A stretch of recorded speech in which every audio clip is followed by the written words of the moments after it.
లోకం చరిత్రను తిరగరాసిన వీరులను చూసింది. కాని మరణ శాసనాన్ని తిరగరాసిన ఏకైక వీరుడు ఆయన.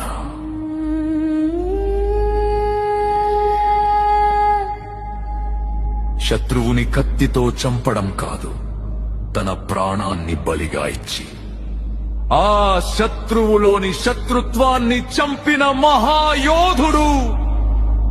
దూషించిన నోళ్లు దీవించబడ్డాయి, అవమానించిన చేతులు ఆశీర్వదించబడ్డాయి. ఎందుకంటే ఆయన సింహాసనంపై కూర్చున్న రాజు మాత్రమే కాదు, ప్రతి గాయాన్ని తన కౌగిలితో మాయం చేసే ప్రేమ సామ్రాజ్య చక్రవర్తి.